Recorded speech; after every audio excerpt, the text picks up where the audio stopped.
प्राप्त हो जाता कल्याण। भिक्षु भिक्षु नाम महान। भिक्षु भिक्षु नाम महान। दीपानंदन भव भय भंजन।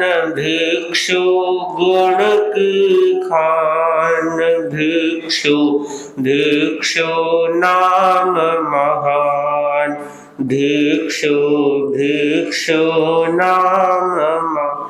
मरुधरा के लाल दुलारे उभरे बन कर गण के तारे। सौंप रहे तुझको पतवार। कर दो भव से नाव किनारे। शासन नायक युग उन्नायक पूर्ण करो अरमान। भिक्षु भिक्षु नाम महान। भिक्षु भिक्षु नाम महान। शुष्क भूमि को सब्ज बनाया। सब्ज बना कर फूल खिलाया। संयम झूल को अपनाया। तुमने हमको पथ दिखलाया। पद चिन्हों पर चलने वाले करते निज पहचान। भिक्षु भिक्षु नाम महान। भिक्षु भिक्षु दान दया का पाठ पढ़ाया।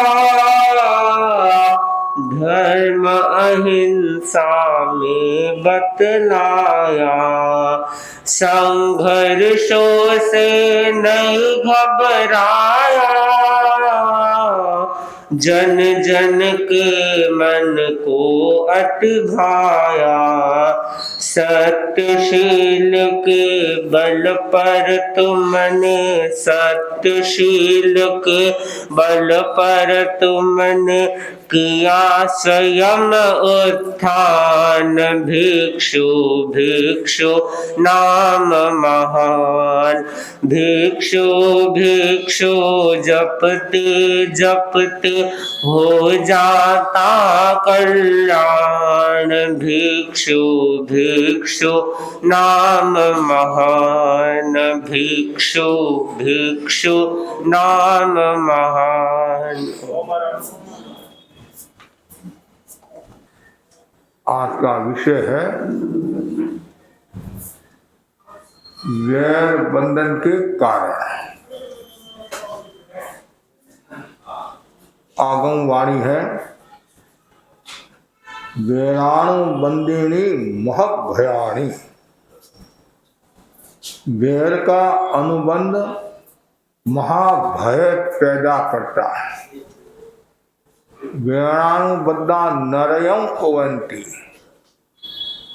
वैर के कारण व्यक्ति नरक को प्राप्त होता है।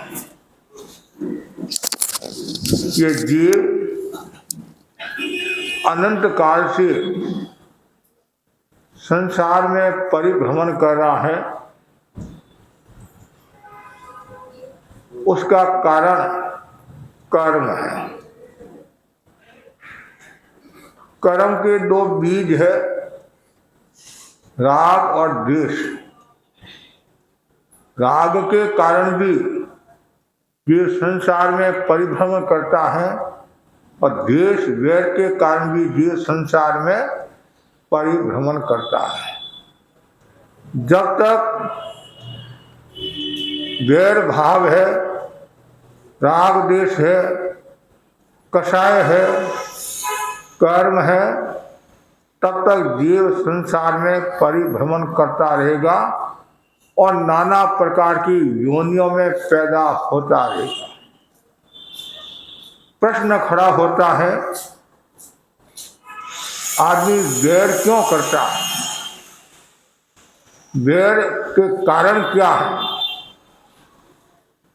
बहुत सुंदर ग्रंथों में बताया गया है,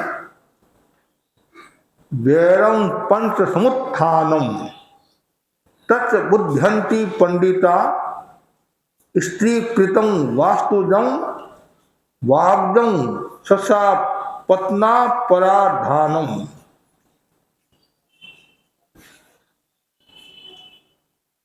वैर के 5 कारण बताए हैं। उनमें पहला कारण बताया है स्त्री के लिए। वैर का एक बड़ा कारण है स्त्री। स्त्री के कारण कितने महाभारत हो जाते हैं और कितने घरों में लड़ाई झगड़ा भी हो जाता है। इसलिए ज्ञानी जन कहते हैं जो वैर बंधता है उसका एक कारण स्त्री भी है। स्त्री को लेकर भी वैर का बंधन होता है। दूसरा कारण बताया गया है घर और जमीन के लिए। घर को लेकर भी झगड़ा होता है, जमीन को लेकर भी झगड़ा होता है। और जनरल भाषा में कहा भी जाता है जड़ जोरू जमीन क्या है, अपराध के कारण है, वैर के कारण है। धन लक्ष्मी स्त्री ये सब वैर के कारण बताया गया। वर्तमान में भी हम देखते हैं जब बंटवारा होता है, समझदार आदमी तो सल्टा देता है और जो आग्रहशील होता है, क्रोधी होता है, अहंकारी होता है, स्वार्थी होता है, आकांक्षा वाला होता है, क्या सब कुछ मेरे को ही मिले इस वृत्ति वाला होता है, तब क्या होता है आपस में वैर हो जाता है। और कभी कभी तो ऐसा भी हो जाता है आना जाना भी बंद हो जाता है। प्रयास भी करते हैं, मेहनत भी करते हैं, पुरुषार्थ भी करते हैं, फिर भी सफलता नहीं मिलती है। इसलिए ज्ञानी जन कहते हैं कि जमीन घर को लेकर भी झगड़ा होता है। एक सुपारी के पेड़ को लेकर झगड़ा हो जाता है, एक अंगूठी को लेकर झगड़ा हो जाता है, एक छोटी सी चीज को लेकर भी झगड़ा हो जाता है, वो आग्रह के कारण है। तीसरा कारण बताया गया है कठोर वाणी के कारण। जब आदमी कठोर भाषा का शब्द प्रयोग करता है, जैसे महाभारत में आता है अंधे के बेटा अंधा कितना हो गया, तो कठोर वाणी के बारे में बताया जाता है दहा से भी ज्यादा खतरनाक होती है। शरीर में दहा हो जाता है, अग्नि के दहा से भी ज्यादा खतरनाक कठोर वाणी होती है। और घर में जो कलह का वातावरण होता है, तो भाई भाई अलग होते हैं, देरानी जेठानी अलग होते हैं, या ग्राहक दूर होते हैं, या पार्टनर अलग हो जाते हैं, उसका एक कारण क्या है कठोर वाणी, कठोरता। जहां कठोरता होती है वहां संबंध जोड़ने की संभावना नहीं के बराबर रहती है, वहां संबंध बिगड़ने की संभावना रहती है। जो काम पैसों से नहीं होता है वो 2 मीठे बोल से हो जाते हैं। और यदि कोई कठोर शब्दों का प्रयोग करता है तो वो ग्राहक भी आपसे दूर हो जाता है। दुकान पर कोई ग्राहक गया, बातचीत चल रही है, काम जमा नहीं, तो दुकानदार बोलता है चल तुम्हारे ऐसे 356 आते हैं। वो 356 क्या 3 ही नहीं आएंगे। सारा खेल वाणी का है। आप में यदि प्रेम और सौहार्द का भाव है, आत्मीयता का भाव है, ग्राहक के साथ, परिवार के सदस्यों के साथ मीठा बोलते हैं और सामने वाले को शांति देने वाले, समाधि देने वाले शब्दों का प्रयोग करते हैं, तो वो आपका हो जाएगा। ऐसा कहा जाता है वाणी के द्वारा पराये को भी अपना बनाया जा सकता है और अपने को भी पराया बनाया जा सकता है। तो वाणी को वीणा बनाए, बाण नहीं बनाए। लेकिन अधिकांश क्या होता है, अधिकांश बाण का प्रयोग ज्यादा होता है। महाराज आज मैंने इसको पानी पिला दिया है, अब ये जिंदगी भर तक मेरा नाम नहीं लेगी, मेरा नाम नहीं लेगा। तू तो राजी हो रही है, लेकिन आगे कर्म के दरबार में जो तुमने कर्म किए हैं वो तो भोगने ही पड़ेंगे। इसलिए कठोर वाणी से बचना चाहिए, और जो कठोर वाणी का प्रयोग करता है वह दुर्गति में जाता है और सामने वाले व्यक्ति के साथ बैर भी बन जाता है। चौथा जो कारण बताया है, जातिगत द्वेष के कारण। जातिगत द्वेष के कारण जातीय हिंसा भी बहुत होती है। मेरी जाति ऊंची है, श्रेष्ठ है, मेरा कुल श्रेष्ठ है, मेरा वंश श्रेष्ठ है। कभी कभी दो आदमी बात कर रहे हैं, एक गरीब है, एक अमीर है, वो तो ठीक है, एक नीची जाति का है या सामान्य जाति का है, एक ऊंची जाति का है, और उसमें भी अहंकार आ जाता है। और उस अहंकार में कभी कभी इतना अपराध कर लेता है, वैर का बंद हो जाता है, व्यक्ति दुख को प्राप्त हो जाता है। पांचवा जो कारण बताया है, अपराध के कारण। कोई व्यक्ति ने छोटा सा भी यदि अपराध कर लिया और उसके साथ में इतना दुर्व्यवहार होता है, इतनी मारपीट होती है और धक्का मुक्की होती है, उसके साथ इतना अन्याय होता है, तो उस समय उनके वैर का बंध हो जाता है। मतलब कभी कभी वैर का भाव है और कर्म का बंधन हो जाता है। इसलिए ज्ञानी जन कहते हैं सावधानी रखो। कभी भी आयुष्य का बंधन हो सकता है। यदि आप शत्रु अवस्था में है, क्रोध अवस्था में है, अहंकार अवस्था में है, आपके भीतर में वैर का भाव है, खमन खामना नहीं किया और उस समय आयुष्य का बंध हो जाता है, तो व्यक्ति दुर्गति को प्राप्त होता है। और वैर के कारण व्यक्ति के भीतर में महाभय, भय का भी वातावरण निर्मित होता है और डर लगता है, कल क्या हो जाए, कल क्या हो जाए।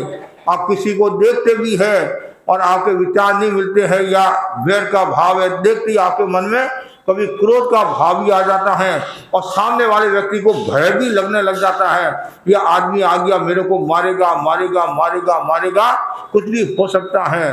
तो यह महाभय, मतलब वैर के कारण व्यक्ति महाभय को प्राप्त होता है, दुख को प्राप्त होता है, कष्ट को प्राप्त होता है और वो नाना योनियों में घूमता रहता है। अनेक ऐसे उदाहरण आते हैं, जिन्होंने खमत खावना कर लिया वो तो शुद्ध हो गए और जिन्होंने खमत खावना नहीं किया वो अशुद्ध हो गए, और जो जितना उसको लाभ मिलना चाहिए उतना लाभ नहीं मिलता है। कभी कभी ऐसा भी हो जाता है। उदयी राजा और अभिची कुमार की घटना आपके सामने है। उदयी राजा ने खमत खावना कर लिया और मोक्ष पधार गए, और अभिची कुमार ने खमत खावना नहीं किया, तो जितना उनको लाभ मिलना चाहिए था उतना लाभ उनको नहीं मिला। क्यों? मन में गांठ दी, खमत खावना नहीं किया। उन्होंने क्या कहा, 84 लाख जीव योनि है, एक बाघ को छोड़कर सबसे खमत खावना। क्या कहा? बाघ को छोड़कर सबसे खमत खावना।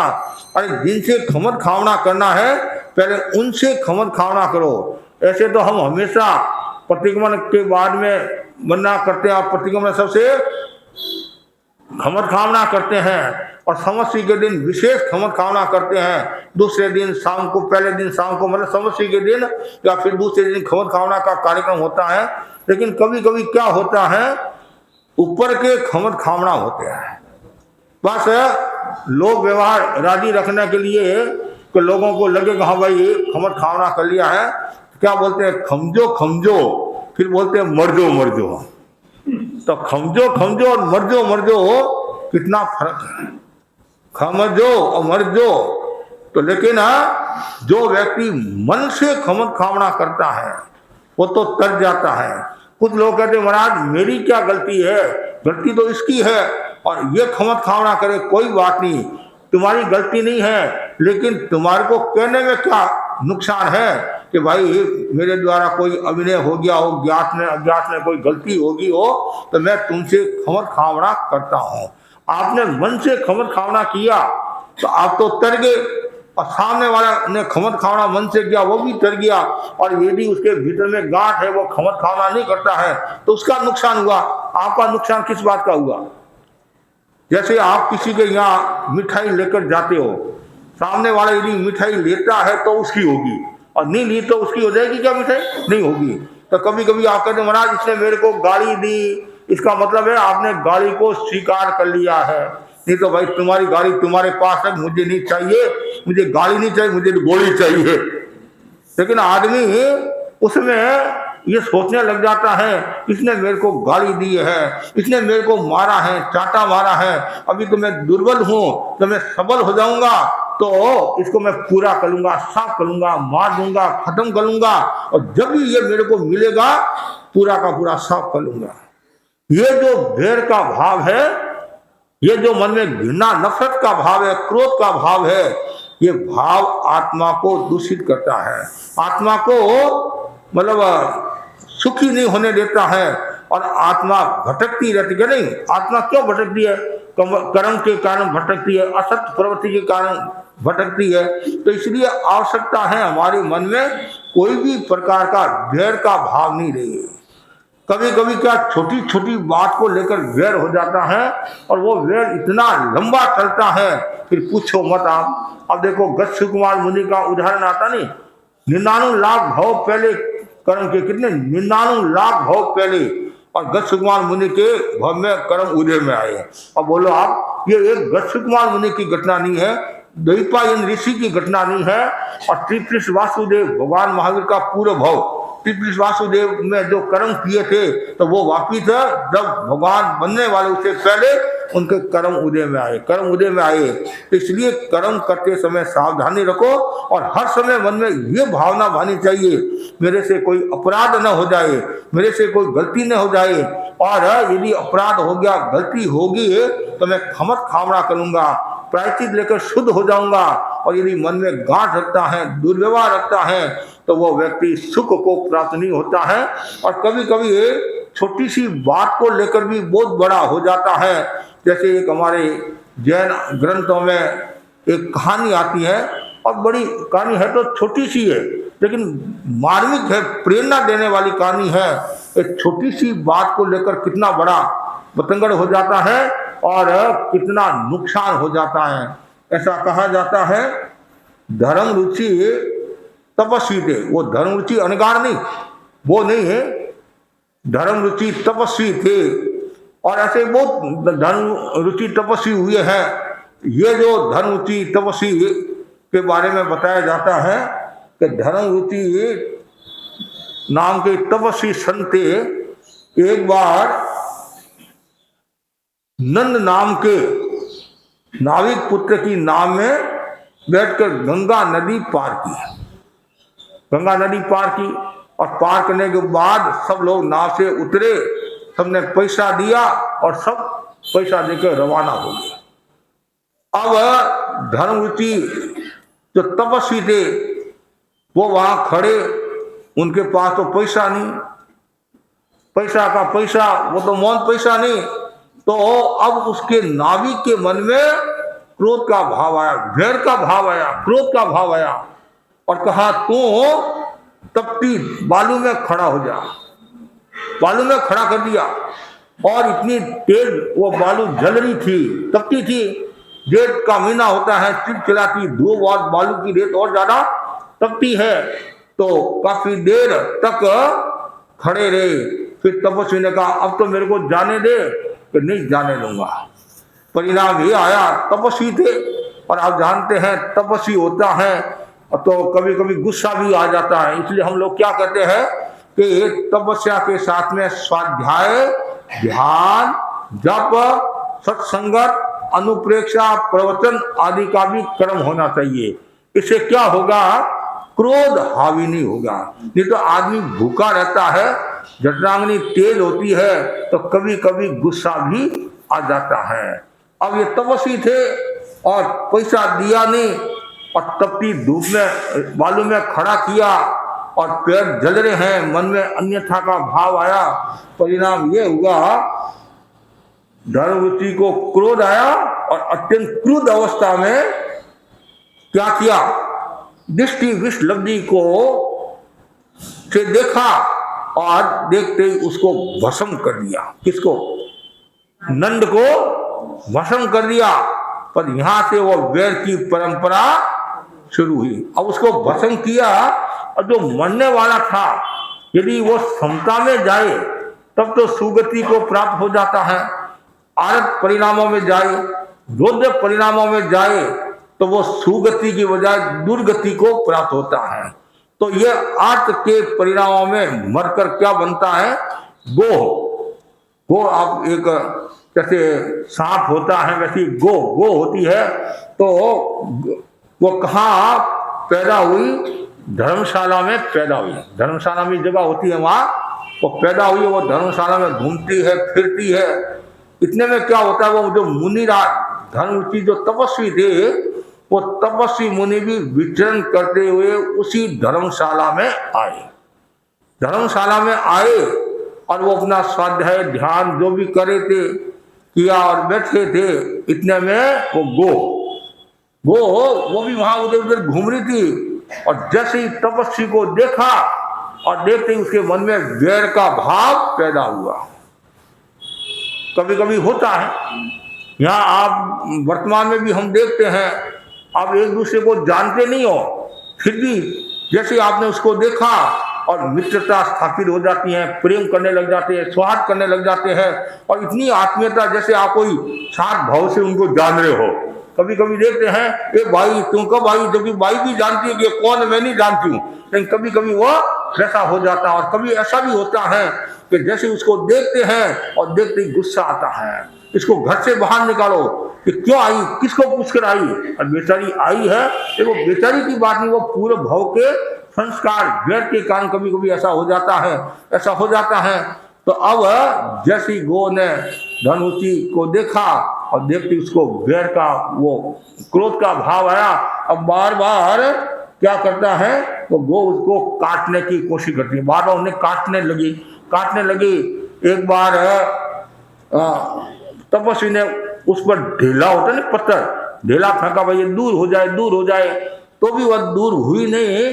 तब गुस्सा आया, ऐसा गुस्सा आया कि क्रुद्ध दृष्टि से उसको जला दिया और वो मृत्यु को प्राप्त हो गया। अब नंद से क्या बने, गो बने। और यहाँ भी वो ध्यान, रुद्र ध्यान के भाव थे और वहां से मरकर वह गो मृत गंगा नदी के किनारे हंस बना। क्या बना? हंस बना। और ये भी मुनिराज विहार करते करते मृत गंगा नदी के किनारे, कभी कभी योग होता है, जैसे हम वो पार्श्वनाथ और कमठ की घटना सुनाते नहीं, पार्श्वनाथ और कमठ की घटना, तो वैसे ही ये वहां आए और वो वहां ध्यानस्थ साधना करते थे। मुनि तो जंगलों में भी साधना करते हैं और वन में भी साधना करते हैं, गुफा में भी करते हैं, नदी के किनारे भी करते हैं, जहाँ सुनसान जगह है, सुनसान जगह है, फुटा बंगला, वहां भी साधना कर लेते हैं। तपस्वी है, ध्यानी होते, वो कहीं भी साधना। और इसमें भी अलग अलग पद्धतियां हैं, कोई दिन कल्पी होते हैं, कोई स्थवीर कल्पी होते हैं, कोई विशेष साधना करने वाले होते हैं, कोई उत्सर्ग को भी सहन करने वाले होते हैं। कितने उत्सर्ग आ जाए तो हम सहन करेंगे। भिक्षु की जो प्रतिमाएं होती है, 12 प्रतिमाएं भिक्षु की, तो उनकी अलग अलग विद्या बताई गई है। तो वैसे ही वो वहां ध्यानस्थ थे और पूरे वैर के कारण वो हंस ने उसको देखा। देखते ही उनके मन में वो वैर का भाव आया कि ये ध्यानस्थ है। तो हंस क्या करता है, अपने पंखों में नदी का जल भरकर लाता और वो बरसाता है, बरसाता। वो तो ध्यानस्थ थे और वो बार बार लाता, पानी गिराता, पानी बरसाता। अब एक बार यदि कोई बच्चा बदमाशी करता तो आप सहन कर लेते हैं, 2 बार करता सहन कर लेते हैं, 3 बार, और आपका खुद का भी बेटा है 5 बार बदमाशी करता है, 7 बार, कभी कभी आपको भी देवता आ जाते हैं और उसकी पिटाई करनी, पूजा करनी शुरू कर, पिटाई नहीं, पूजा करनी शुरू कर लेती है। वह पूजा क्यों, मनुष्य का स्वभाव है। कभी कभी आप कहते हैं कितना सहन करे, अब सहन तो करना ही पड़ेगा, चाहे साधु हो चाहे गृहस्थ हो, सहन करोगे तभी सफलता को प्राप्त होंगे, सहन करोगे तभी ब्रह्म ज्ञान, केवल ज्ञान को प्राप्त होंगे। तो सहन तो मेरे से होता नहीं है, तो फिर तो केवल ज्ञान कहाँ से होगा, शांति कहाँ से मिलेगी। अब ये इतना जोर से कह रहा है और मुनिराज को गुस्सा आ गया और परिणाम ये आया, क्रोध भर दृष्टि से हंस को भस्म कर डाला। लब्धिधारी थे, तपस्वी थे और भस्म कर डाला। और वो भी वहां से मरकर, हंस मरकर कहाँ पैदा होता है, अंजनगिरी में के वन में सिंह बनता है। क्या बनता है, अब देखो कहाँ कितने भाव, और सिंह बनता है। और मुनिराज वहां से विहार करे हैं और विहार करते करते जंगल में बढ़ रहे हैं। और जंगल में बढ़ रहे हैं तो क्या होता है कि शेर ने मुनि को देखा। जैसे ही मुनि को देखा और पूरे भाव के संस्कार जागृत हुए और मुनि को मारने के लिए आया। झपटा मतलब मारने के लिए आता है और प्रयास करता है। इतने में क्या होता है, तपस्वी ने उसे भी भस्म कर डाला, शेर को भी भस्म कर डाला। अब वहां से वो शेर का जी मरकर वाराणसी में ब्राह्मण पुत्र के रूप में पैदा होता है। अब देखो, पहले नंद था, नंद से गोह बना, गो से हंस बना, हंस से सिंह बना, ये सब पशु। अब वापिस वह मनुष्य योनि में आता है। कभी कभी ऐसा भी होता है, पहले आपने आज ध्यान रखा, रुद्र ध्यान रखा, गैर का भाव रखा, और कभी कभी ऐसा होता है आपके मन में समता का भाव भी आता। कुछ जीव ऐसे होते हैं समता के साथ कर्मों को सहन करते हैं, उपसर्गों को, उपद्रवों को सहन करते हैं। कुछ ऐसे होते हैं जो समता के साथ सहन नहीं करते हैं, तो नए कर्मों का बंधन होता है, तो बार बार उनको जन्म मरण करना पड़ता है और वैर भी बढ़ता रहता है। कभी कभी ऐसा कहा नहीं, मित्र से मित्रता बढ़ती है और वैर से वैर बढ़ता है, ऐसा भी कहा जाता है। और कुछ प्राणी ऐसे होते हैं कि भाई मैंने खूब वैर किया, अब तो मुझे मित्रता का भाव मतलब समता रखना है, तो वो फिर धीरे धीरे आत्मा का उत्कर्ष करते हैं। तो ये ब्राह्मण के रूप में पैदा हुआ और वहाँ बच्चे बड़े हुए, छोटे छोटे बच्चे होते खेलते हैं। आजकल तो क्रिकेट खेलते हैं, आजकल तो न जाने कितने कितने तरह के खेल। पहले तो थोड़ी खेल होते थे कि भाई दरी से खेलना और आँख के पट्टी लगाकर है वो खेलते थे। आँख के पट्टी कई और भी कई मतलब अलग अलग छोटे छोटे गाँव में खेलते, बड़े गाँव में शहर में भी खेलते थे। उस समय साधन कम थे, आजकल साधन ज़्यादा हो गए। और उसमें के साधन और थे, आज के साधन उस समय तो क्या है, शायद ही श्रम मेहनत खूब होता था, मेहनत बहुत होता था। और खेतों में जाते थे, काम करते थे, घर में भी पूरा काम होता था। घर में 15-15, 20-20 सदस्य होते, सुबह से लेकर शाम तक, और काम होता रहता था। अब इतना काम नहीं है, थोड़ा काम रहता है। और ऐसे भी अभी वर्तमान में खेल के प्रति रुझान भी ज़्यादा है, सरकार भी बहुत सुविधा देती है, सरकार भी। और फिर एक दूसरे को देखते हैं तो मन में वैसा भाव कि ये खेल रहा है तो मैं भी खेल रहा हूँ, खेलूं। और कभी कभी माताएं भी कहती बेटा तुम भी खेल, तुम्हारे पैर मजबूत होंगे, तुम्हारे को क्रिकेटर बनना है, तुम्हारे को अंतर्राष्ट्रीय मैच में खेलना है, ये भावना भी आ जाती है। तो अब ये बच्चे खेल रहे थे और खेलते खेलते क्या होता है, मुनिराज भी विहार करते हुए वाराणसी पधारे। वाराणसी मतलब बनारस, भगवान पार्श्वनाथ की जन्मभूमि है, पार्श्वनाथ की जन्मभूमि है। और वाराणसी पधारे और तपस्वी को देखकर वो जितने बच्चे थे नहीं, उनमें से एक बच्चे को गुस्सा आया। क्या एक से उनके साथ संबंध था? कौन? वो नंद का जी। जैसे ही देखा मुनिराज और तो पत्थर फेंकने लगा, मारने लगा, ढीला मारने लगा, ये करने लगा, ये करने लगा, और समझाने की कोशिश करते हैं, फिर भी कभी कभी नहीं समझते हैं तो चमत्कार भी दिखा देते हैं, चमत्कार भी दिखा देते हैं। तो क्या हुआ, वो नहीं समझा, बहुत मना करने पर भी तपस्वी धनुषी जी को गुस्सा आया और तेजो लब्धि से उसको भस्म कर दिया, उसको भी खत्म कर दिया। और वो जीव मरकर राजा का पुत्र बना। क्या बना? राजा का। क्यों? जीरो से हीरो भी तो होता नहीं। आदमी जैसा कर्म करता है वैसा फल मिलता है। अच्छा कर्म करता है तो अच्छा फल मिलता है, बुरा कर्म करता है तो बुरा फल मिलता है। तो वो ब्राह्मण पुत्र राजा के यहाँ जन्म लेता है, और जब वो युवा हो गया तो राजा ने उसे राज्य सौंपकर दीक्षा ले ली। अब मतलब ये राजा बन गया और उसके पिता ने दीक्षा ले ली। दीक्षा लेकर पुराने समय में ऐसे खूब हुए। राजा जैसी अवस्था आती, और रामायण में आदमी आता नहीं कि भाई ये बाल सफेद हो जाते नहीं कि दूध आ गया है, दूध आ गया है, तो मतलब ये एक बार सफेद होती तो क्या करते, वो दीक्षा ले लेते। आज तो पूरा माथा भी सफेद हो जाता है तो भी दीक्षा नहीं लेते हैं।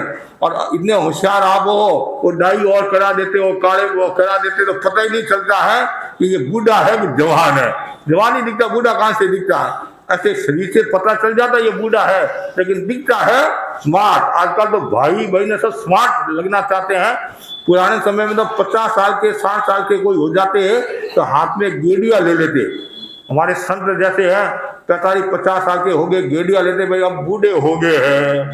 और तो आज 80 वर्ष का भी हो गया तो भी जल्दी से हाथ में गेड़िया नहीं लेते। कोई बीमार वो अलग बात है। कल जैसे भाई लोग आए दर्शन, 90 साल के थे, 89 के थे, 95 के थे। एक भाई 95 का भी होगा संभवतः, 96 का, तो भी संभवतः गेड़िया हाथ में नहीं था, गेड़िया हाथ में नहीं था। और कुछ फिटनेस भी है, कुछ ध्यान भी रखते हैं, स्वास्थ्य का भी ध्यान रखते हैं। आसपास सुविधा भी बहुत है, पहले इतनी सुविधाएं नहीं थी। पहले तो मेथी का लाडू है, बूंद का लाडू वो खा लेते, लेकिन तो भी वो स्वस्थ रहते थे। आजकल ज्यादा साधन सुविधा है, तो अब वो दीक्षा ले ली और ये राजकुमार बन गया, राजकुमार बन गया और ये भी राजा बन गया। एक दिन की बात है, क्या होता है, एक बार उसने एक नौका गंगा में तैरती देखी, गंगा में तैरती देखी, तो मन में उहापो करने लगा, उहापो करने लगा। और उहापो करते करते क्या होता है, उसको जाति स्मृति, हाँ जाति स्मृति ज्ञान हो गया। हमारे यहाँ 5 ज्ञान बताए हैं, मति ज्ञान, श्रुति ज्ञान, अवधि ज्ञान, मन प्रयोग ज्ञान, केवल ज्ञान। उनमें 3 तो है प्रत्यक्ष और 2 है परोक्ष। प्रत्यक्ष कौन से हैं? अवधि, मन प्रयोग और केवल ज्ञान। और परोक्ष है मति और श्रुत। सामान्य मनुष्य में जो सम्यक दृष्टि होता है उनमें मति और श्रुत 2 ज्ञान तो पाते हैं, और श्रावक है को अवधि ज्ञान भी हो सकता है, और साधु हो तो मन प्रयोग ज्ञान भी हो सकता है और केवल ज्ञान भी हो सकता है। मतलब साधु में 500 ज्ञान पाते हैं। साधु में कितने ज्ञान पाते हैं? वर्तमान में नहीं, वर्तमान में तो 2 है और कभी कभी 3 भी हो जाता है, कभी अवधि ज्ञान भी हो जाता है। समझे, साधु में 500 ज्ञान पाते हैं। और ऐसे मति ज्ञान, शुद्ध ज्ञान तो प्राय जो सम्यक दृष्टि है, और जो मिथ्यात्व है उसमें मति अज्ञान, शुद्ध अज्ञान, उनको भी कभी कभी विभंग अज्ञान भी हो जाता है। जैसे देवता नारकी के जीव है, मिथ्या दृष्टि है तो उनके पास विभंग अज्ञान, वो भाव पड़ते हैं। जन्म के साथ सम्यक दृष्टि है तो अवधि ज्ञान, और मिथ्यात्व है तो क्या, विभंग अज्ञान होता है। जैसे देवता में 3 ज्ञान, 3 दर्शन, 3 अज्ञान, 9 पाते नहीं, देवता में 9 पाते हैं। क्यों? मन प्रयोग ज्ञान तो साधु है नहीं, और केवल ज्ञान, केवल दर्शन भी है नहीं। क्यों? वो कर्मों का क्षय करेंगे तब केवल ज्ञान, केवल दर्शन होगा। 4 घाती कर्मों का क्षय होता है तब। तो अब जाति स्मृति जो ज्ञान है वो मति ज्ञान का भेद है। किसका है?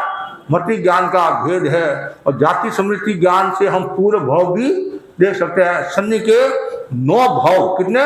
9 भाव। बीच में यदि कोई दूसरा शनि का भाव आ गया तो अलग बात है, नहीं तो संलग्न 9 भाव देख सकते हैं। तो जैसे ही जाति स्मृति ज्ञान हुआ और उसकी स्मृति पटल में उसके 6 पूर्व भाव तैरने लगे। क्यों? वो शनि था और जाति स्मृति ज्ञान हो गया 6 ही, और पूर्व भाव। और अब उसको जन्मांतरीय गैर के स्मरण से उसके हृदय में कंपी पैदा हुई है। कभी कभी होता है कि जब आपको बोध हो जाता है कि इसके कारण ऐसा हुआ है, तो जो भव्य आत्मा है, आत्मा है, पाप भीरू है, तो उनकी आत्मा प्रकंपित हो जाती है। और जो भवी नहीं है, पापी है, अभवी है, तो कभी कभी उनके मन में, अभवी के तो आप जानती हो उनका रूप कैसा है, उनके मन में कभी मोक्ष जाने की भावना भी पैदा नहीं होती है। और मतलब जिसके जीवन में जिज्ञासा का भाव होता है, और जिज्ञासा मुझे ज्ञान करना है, मुझे मोक्ष जाना है, जब जिज्ञासा होती है तो ही वो विकास कर सकता है। तो अब ये सब दिखने लगा अब इस वैर को समाप्त करने के लिए वो तपस्वी को ढूंढ रहा है। क्यों? तपस्वी के साथ ही उनका संबंध था, तपस्वी को ढूंढ रहा है। तपस्वी मिलेगा कैसे करते करते खोजने का संकल्प किया, और इसके लिए निम्न गाथा बनाई उसने निम्न गाथा बनाई। तो गंगाए नावियो नंदा, गंगा ए नावियो नंदो, सभाए घर कोयलो, हंसो मयंग तीराए, सियो अंजन पवई, वाणा रसियो वडुओ, राया तथेव आगो। ये 6 भाव लिख कर गाथा बना दी। अब गाथा बना दी और प्रचारित कराने के साथ उद्घोषणा कर दी, तो इस गाथा के अंतिम चरण की पूर्ति करेगा। अंतिम चरण की जो पूर्ति करेगा उसको आधा राज्य पुरस्कार मिलेगा। किसका? आधा। तो सब है। और कोई घोषणा, जैसे आपके कोई भी कार्यक्रम होता है, प्रतियोगिता होती है, और उसमें ये कह दे भाई तो फर्स्ट आएगा 1 लाख का इनाम मिलेगा, जो नहीं लेने वाला भाग है वो भी भाग लेगा, तो तीर नहीं तुको, थप्पड़ नहीं मुको, कभी कभी ऐसा हो जाता है। तो एक आकर्षण रहता है, भाई 1 लाख मिलेगा।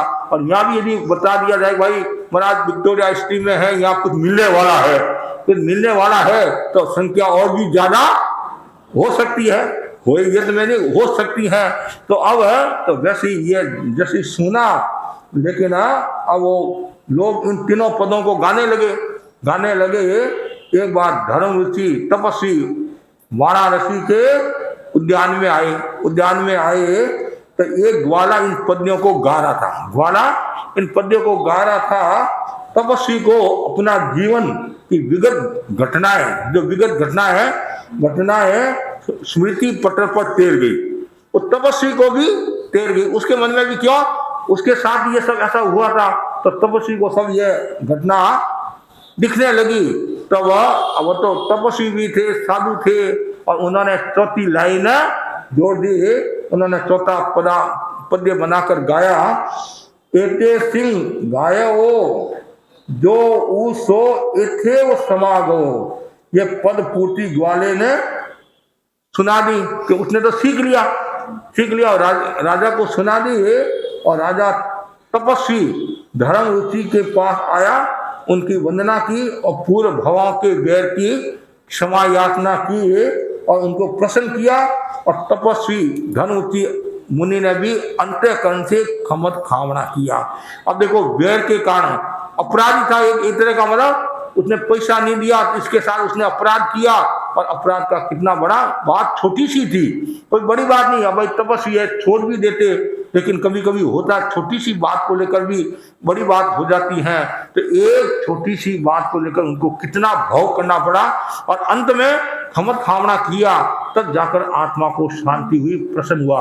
और जो व्यक्ति अंतःकरण से खमत खावना कर लेता है, तो उसका तो बेड़ा पार हो जाता है। और जो खमत खावना नहीं करता है और मन में शल्य रखता है, मन में गांठ रखता है, तो वो बार बार जन्म मरण करता रहता है, और इतनी तकलीफों को देखता है, इतने कष्टों को देखता है, और उसके मन में समाधि नहीं रहती। यहाँ भी देखो जो आपस में मन मुटाव है, कुछ घटनाएं घट गई, तो क्या होता है कि बोलना चालना तो बंद है, वो तो बंद है ही है, और साथ साथ में आपके मन में भी शांति नहीं रहती है। क्यों नहीं शांति रहती है? कभी कोई आकर कह भी देता आपको, ए भाई तो इतनी समझदार है, और तुमने जेठानी से खमत खावना नहीं किया, देरानी से खमत खावना नहीं किया, और दुनिया में उपदेश देने वालों की कमी नहीं है, उपदेश देने वालों को भी कमी नहीं है, और अच्छी सलाह देने वाले भी होते हैं, ऐसी बात नहीं है, अच्छी सलाह देने वाले भी होते हैं जो तत्व के जानकार होते हैं कि क्यों भाई कर्म का बंद कर दिया, करती है और तुम्हारे को नए कर्म और भोगने पड़ेंगे, मतलब बार बार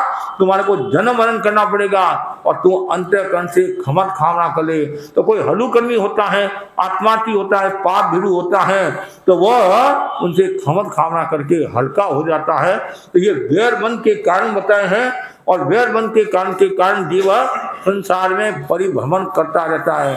तो आवश्यकता है कभी भी आपके मन में वैर का भाव नहीं आए। ठीक है, संसारी जीव है, छद्मस्त है, मोहनीय कर्म का उदय है, तो वैर का भाव आ भी जाता है। कभी कभी नहीं चाहते हुए भी वैर का भाव आ जाता है, कभी ये भी होता है, कई कारण कई बिंदु। फिर भी जो आत्मार्थी है, पाप भीरू है, उसको हमेशा पाप से डरना चाहिए। और जो वैर का भाव रखता है और वैर में डूबा हुआ रहता है, वो जीव मरकर नरक गति को प्राप्त होता है, ऐसा आगमकार करते हैं, ग्रंथकार करते हैं। इसलिए कभी भी मन में वैसा भाव नहीं होना चाहिए। आप यदि यहाँ अंतःकरण से खमन खामना करोगे तो आप सदगति को प्राप्त हो जाओगे। और आपने खमन खामना नहीं किया, गांठ रखी, वैर का भाव रखा, आग्रह का भाव रखा, स्वार्थ का भाव रखा, तो यहाँ एक जन्म में ये एक जन्म ही नहीं बिगड़ता है, न जाने कितने जन्म बिगड़ जाते हैं। नहीं तो एक अंतःकरण से खमत खामना कर लिया तो ये जन्म भी सुधर गया और आगे भी आनंद ही आनंद है। लेकिन वो अहंकार ऐसा है, क्रोध ऐसा है, ये खमत खामना करने नहीं देता है कभी कभी। इसलिए गुरुदेव तुलसी ने लिखा नहीं, छोड़ो क्यों कौने क्रोध हमारी आँखा में लोही रो, अरे छोड़ो क्यों कौने क्रोध रो, न तो थारी अकबक पड़ गए, जाने काड़े नाग जो डसो। और ग्रंथों में भी कहा है, काम क्रोध लोभ ये नरक के द्वार है। वैर भाव कब पैदा होता है? जब भीतर में क्रोध का भाव होता है, अहंकार का भाव होता है, ईर्ष्या प्रतिशोध का भाव होता है, तब ये ऐसी घटनाएं घटती हैं। तो मैंने प्रारंभ में कहा भाई, ये 5 कारणों से वैर, मतलब है वैर 5 कारणों से हुआ करता है, याद कर लो। और किसी के मन में कुछ हो तो आज ही खमत खावना कर लेना, ताकि आत्मा को शांति मिल जाए। पहला कौन सा है? हाँ, स्त्री के लिए वैर होता है, घर जमीन आदि के लिए वैर होता है। और तीसरा है कठोर वाणी के कारण वैर होता है, और जातिगत द्वेष के कारण वैर, और अपराध के कारण वैर।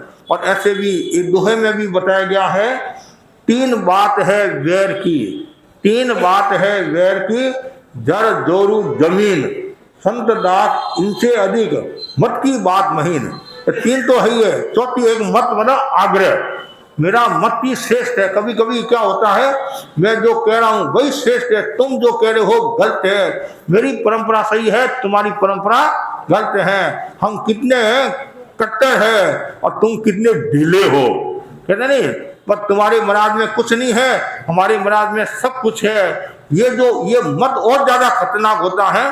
तो ज्ञानी जन कहते हैं सत्याग्रह तो ठीक है, ये दुराग्रह होता है, ये दुराग्रह बड़ा ही खतरनाक होता है। इसलिए हमेशा अनाग्रह का विकास करना चाहिए। अनाग्रह का विकास होगा तो समस्या नहीं आएगी। और वैर को समाप्त करना है तो क्या करना पड़ेगा? मैत्री का विकास करना पड़ेगा। इसलिए बहुत सुंदर सूक्ति है, न विरुद्ध केणई, किसी के साथ वैर विरोध मत रखो।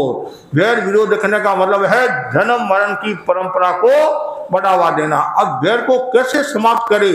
और आपके मन में भी आता है, महाराज मैं बहुत कोशिश करता हूं, लेकिन क्या करूं, बीच में कोई न कोई बाधा आ जाती है, कोई न कोई कारण हो जाता है। और मैं खमत खावना करने के लिए जाता हूं तो मेरा बेटा रोक लेता है, मेरी बहू रोक देती है, और कभी कभी पोता भी रोक देता है वो कि दादा कहाँ जा रहे हो?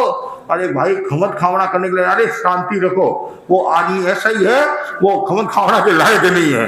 अब देखो छोटे छोटे बच्चे के मन में, जब उनके मन में तो रहता है, तो उसको ये पता नहीं है कि कल मैं मरकर दुर्गति में चला गया, उसमें पोता काम नहीं आएगा, उसमें बेटा काम नहीं आएगा। इसलिए हमेशा ये मन में भावना रखो, मेरे कहीं भी गांठ है, कुछ है, मैं अंतःकरण से खमत खावना कर लूं। देखो आप जो संसार करते लास्ट में सब खमत खावना करते ही नहीं करते। खमत खावना भाई किसी के साथ कुछ हुआ हो, अंतःकरण से खमत खावना। जब गुरुदेव की आज्ञा से हमने एक भाई को संथारा कराया, चेन्नई की बात है, चेन्नई से 130 किलोमीटर पहले संथारा कराया, और संथारा कराया। फिर मेरे मन में आई दीक्षा लेना है, दीक्षा लेना है। तो महाराज ऐसे दीक्षा थोड़ी आती है, ठीक है। तो मैंने कहा मेरे को आने में तो चेन्नई टाइम लगेगा, 130 किलोमीटर दूर हो, कर्नाटक में समणी जी है, गुरुदेव को निवेदन कर लो तो समणी जी आ जाएंगे। तो ठीक है, समणी जी पधार गए, और हमारे को भी आदेश आ गया कि मुनि दिनेश कुमार जी चेन्नई की ओर बढ़े, जल्दी से जल्दी, मतलब चेन्नई की ओर बढ़े। तो अब वो बार बार समणी जी उनको कहते दीक्षा लेना, दीक्षा लेना, नहीं नहीं नहीं, मतलब ऐसी दीक्षा थोड़ी आती है। एक दिन समणी जी का दीक्षा लेना, हाँ लेना। तो समणी जी को भी आश्चर्य हुआ, इतने दिनों से तो आप कह रहे हो कि महाराज इतने दिन मेरे मन में शल्य था, कांटा था, मतलब कोई जमीन का कुछ होगा, मतलब अब वो मेरा निपट गया है, सब हो गया है, अब मैं दीक्षा ले सकता हूँ। अब तो फिर गुरुदेव की आज्ञा मिली और मेरा सौभाग्य था, मुझे दीक्षा देने का सौभाग्य प्राप्त हुआ। तो कहने का मतलब उनके मन में वो गांठ थी, और उस समय यदि वो खमत खाना नहीं करते या समझौता नहीं करते तो हो सकता है सुगति की वजह और कुछ हो सकता था, और हो सकता था। इसलिए भगवान ने कहा है खमत खावना को, और मरते समय तो सबसे खमत, ऐसे तो हर पल हर क्षण खमत खावना करना चाहिए। 24 घंटे ही सब जीवों के साथ मैत्री का भाव रखना। और आप लोग क्या करते हैं, समस्या के दूसरे दिन खमत खावना करते हैं, अच्छी बात है, खमत खावना करना चाहिए, लेकिन हर समय मन में खमत खावना का भाव रहे। किसी के साथ दुर्व्यवहार हुआ है, किसी को कठोर वचन का है, और तत्काल खमत खावना कर लो। हमारे यहाँ तो नियम है, साधु को यदि कुछ कह दिया, कुछ कोई घटना घटी, जब तक खमत खावना नहीं करे तो मुंह में पानी नहीं डाल सकते हैं। और समस्या के दिन है जो हमारे कुछ नियम बताए हैं, उनमें यदि साधु कठोर वचन कहता है और खमत खावना नहीं करता है तो सम्यक तो जा सकता है, श्रावक का श्रावकपन जा सकता है, और साधु का साधुपन जा सकता है। इसलिए ये ध्यान को, मतलब खमत खावना कर लो, कभी भी मन में वैर का भाव नहीं आए। तो बस मैं इतना ही आपको कहना चाहता हूँ कि सभी मतलब खमत खावना का भाव रखे, और एक दूसरे के प्रति मैत्री का भाव रखे। खामे में सब जीवे सभ्य जीवा, खमन तुम्हें मिट्टी में सब भूए से वेरम मध्य न कहने। कितना ये है, रात को सोते समय बोलना चाहिए, सुबह उठने के बाद कभी कोई भूल से कुछ हो गया, मन से वचन से काया से मैं सबसे खमत खावना करता हूँ। कोई मेरे से दुष्कृत कार्य हो गया हो, किसी को मैं ठेस पहुंचाई हो, असमाधि पहुंचाई हो, किसी को मैंने कड़ा का हो, या कोई आवेश में आकर किसी के साथ कोई धोखाधड़ी या दुर्व्यवहार कर दिया हो, तो मैं सबसे खमत खावना करता हूँ। तो बस यही ध्यान रखना है सभी भाई बहनों को, वैर से मुक्ति पाना है, और वैर से मुक्ति पाने के लिए मैत्री की अनुप्रेक्षा करते रहे। किसकी अनुप्रेक्षा?